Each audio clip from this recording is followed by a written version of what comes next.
Hi guys, welcome to Haley's Comment. It's your girl Haley, your favorite CT Tech. Thanks so much for watching my channel. So as you might have guessed it, I'm going to explain to you how I survive the night shifts. And this is a series. So I'm going to be going over different topics each week for 5 weeks for 5 main tips. And the first one is sleep. Second week will be diet and nutrition. Third week will be exercise and physical health. Fourth week will be about work-life balance, handling stress, and time management tips. And the fifth week will be about mental health.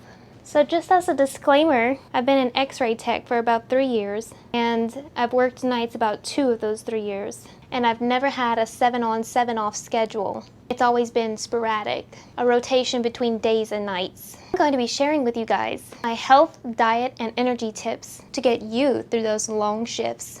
If you want to learn how to get better sleep during the day for your night shifts, if you want to learn how to optimize your diet, nutrition, so that you feel better all throughout the night, and learn how to be physically active so that you don't hit the wall and crash at night, if you want to learn how to have a social life outside of work, and if you want to stay mentally as sharp as you can during the day and at night, keep watching all 5 parts of this series. Each week I'll be talking about different topics on how to be your best during these crazy hours. The first topic that we're going to be covering today is all about sleep. I know some people stay up extra late the night before, but that brings us to our first tip. Number 1, find what works best for you and your body. To me, the best thing to do is to get the most sleep possible. I know I've tried in the past these midnight gummies, which work really well. I can post a link in the description box below. It has melatonin and it's a gummy, and it's called Midnight. Other than melatonin, you can try Benadryl, which is a sedative. You can have 25 to 50 milligrams before bed, and it's non-addicting. I personally have been prescribed hydroxyzine, which is kind of like a heavy-duty Benadryl. Also, another thing that I found that really works is a drug called Ambien. And if you think that you would do well with Ambien, then you should ask your doctor about it. There's also different release times of Ambien if you really wanted to know. There's some that last about 4 hours. There's some that's supposed to last like 8 hours. I use the one that lasts about 5 to 6 hours.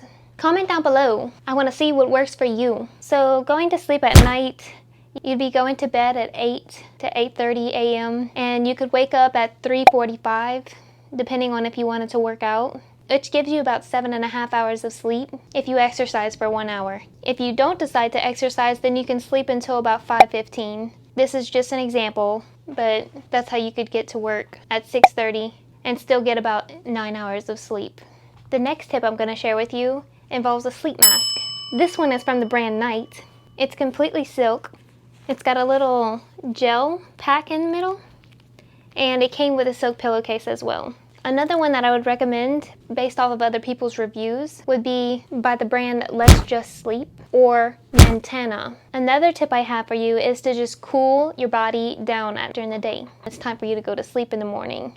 That means drink cold water, put the air up in your room, get a fan going, whatever it takes to get the room cooler. And that will help you to relax in the morning to get good sleep.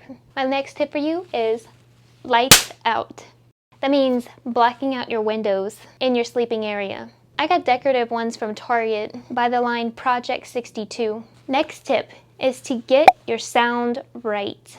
Some people are very sensitive to sound when they're trying to sleep. Some need a lot of white noise, especially if others are awake while you're trying to get good rest. For me, a gentle hum of a ceiling fan or nothing at all is fine. Again, find what works for you. Comment down below. Next tip I have for you would be earplugs. Now, I don't have any with me. I don't use them. I know that it helps a lot of people.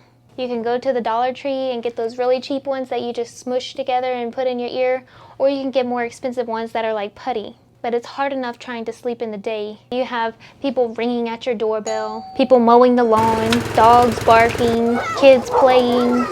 Get yourself some earplugs. My next tip for you is to get your schedule set. It's important to establish a sleep-wake cycle from the beginning.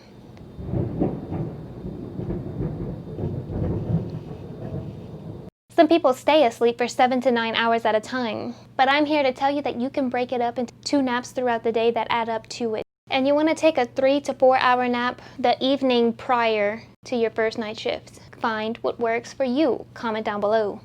My next tip for you is to communicate. Communicate with the people that are awake during the day, because that is the importance of having a quiet house during the day. Another tip for you if you really want to kick it up a notch is massage therapy right before you have to retire to help you wind down in the morning. This might go without saying, but my next tip is to avoid caffeine, smoking, and alcohol before going to sleep, because these can all contribute to insomnia. My next tip is essential oils. Myrrh, bergamot, and lavender contain active ingredients that are proven to lower cortisol levels, that are proven to lower inflammation, increase your sleep quality and digestive function, balance hormones. My next tip is to soak in an Epsom salt bath. This one right here is one of my favorites. Dr. Teal's Pure Epsom Salt with Melatonin Sleep Soap, an essential oil blend that has lavender, chamomile, and melatonin in it. I can put a link of this in the description box below. Comment down below if you have a product that you recommend or a bath routine that you like to follow. My other tip for getting sleep, and this one doesn't involve sleeping during the day, taking a nap during your shifts.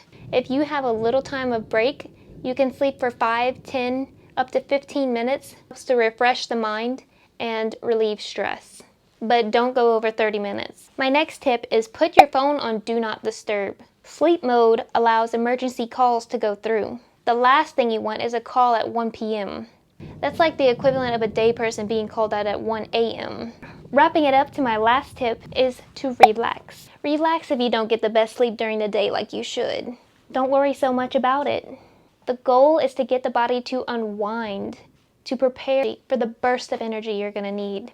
If you have any other questions, be sure to post it in the comments down below so I can make a video for you. Be sure to stay tuned and subscribe to my channel if you want next week's tips on all things diet and nutrition. Try staying as healthy as possible when working nights. Alright, that's it for me. Thanks for watching.